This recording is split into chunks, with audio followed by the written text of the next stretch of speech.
The Reds had 8 no-hit innings yesterday, but they lost, so they only pitched the 8. That's not a no-hitter.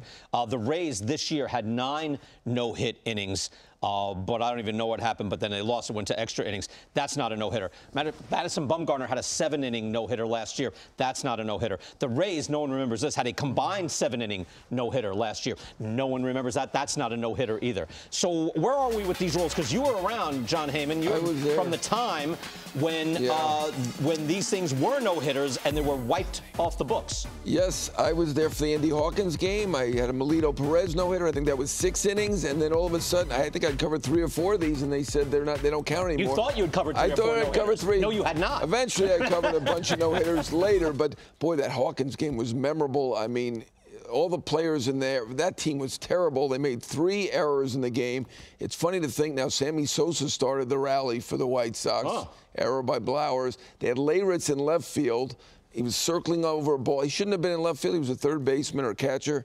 Yeah. And 3-run, Robin Ventura hit that ball. It's a very memorable game, ingrained in my mind, July 1st, 1990. And yeah, I mean, Andy Hawkins was disappointed. I was not quite as disappointed as Andy Hawkins that it wasn't a no-hitter, but it was disappointing. Right. Was that 90? 1990. 1990. All right. Long time ago. But then I think 91 is when they said, all right, we're taking all these. A lot of no-hitters were on the books, off the books. There's probably lots of, like, no-hit balls signed and everything. That's like, yeah, by the way, that's worthless now.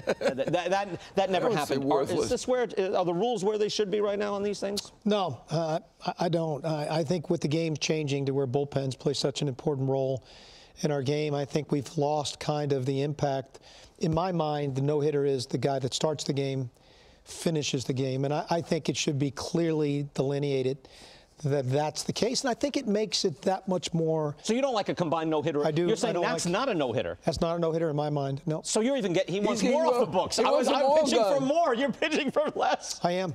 I think it should be a very unique accomplishment, and I don't think we'll see it much because of the way the game is being played, but I think when you don't see special things happen that often, they become that much more special when they do happen. Well, I think that is how we're basically treating it. When Reed Detmers threw his no-hitter, there was a lot of excitement. Although the Mets no-hitter, they were kind of excited for this year. But there's a different feeling because it is about that individual achievement of going the distance and not allowing a hit. Absolutely. Detmers was fantastic. As Bob said, got the ball, threw it. Rookie from Chatham, Illinois. First-round pick, it was terrific. Yeah, the Mets one, I couldn't even tell you who the 5 pitchers involved were. See, that's the problem I've got with the whole thing. 5 or 6 pitchers. What's funny, too, is that I know last year we talked to Ryan Tepera of the Cubs. He was involved in a combined no-hitter, and he and a bunch of his teammates didn't even know. They had no idea. There they are, John, in case you're Tepera was one that's a combined no-hitter last year, and Tyler McGill, then Drew Smith, Billy Rodriguez, Seth Lugo, Edwin Diaz. If you don't know, how special is it? I mean, if you don't even know that you're involved in history, how special is that? Well, I always maintain, again, when no-hitters were like, the biggest, I don't know, they were treated so huge. And I thought, what if a guy like walks 5 and he has a no-hitter as opposed to a guy who allows 1 hit but strikes out 16 and no walks? Isn't that other performance better? But he didn't allow a hit. Yeah. So we're kind of going by 1890s rules. But it still feels fun if there's a guy doing it. If the guy walks 5, he'll never have a no-hitter.